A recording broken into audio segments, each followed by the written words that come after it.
I want to talk China. You see that graphic, China Menace? Sitting next to me is McCaul. He is the chair of the House Foreign Affairs Committee, an important guy. So, welcome to the show. Good to have you sitting next to me. Thanks for having me. Secretary of State Blinken, he just wrapped up this two-day meeting in Beijing, met with Xi Jinping. I get the impression that we're being pushed around. What say you? Well, you know, to make concessions before you actually meet with someone or to make concessions to have a meeting is not the right way to negotiate.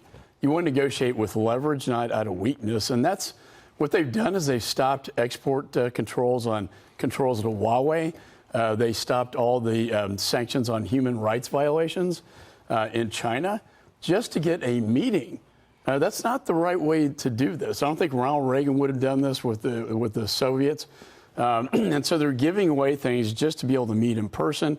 That's a display of weakness, not strength. And you see the outcome. I don't see any outcomes from this meeting other than we'll have another meeting maybe in Washington. You're from Texas. Yes, sir. We've all got a fentanyl problem. Mm-hmm. Now, Blinken asked for help in curbing fentanyl. Yeah. I believe he went to the Chinese and asked for their help. Yeah. Is that the way to go?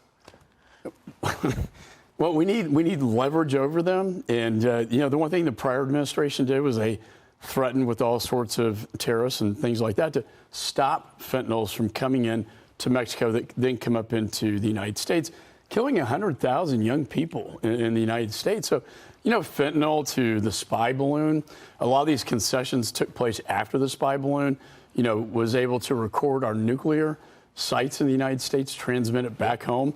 You know, we're reading about this surveillance station in Cuba that can actually pick up signal intelligence in the United States, a space station in Argentina. There are all sorts of issues right now, you know, including the fentanyl.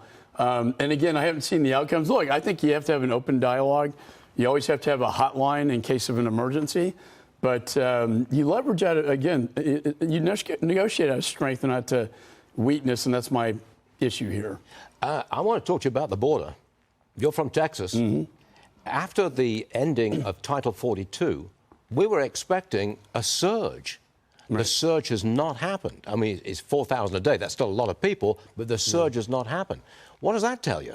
Well, they're using this app that if you sign up for the app, you're not counted in those numbers.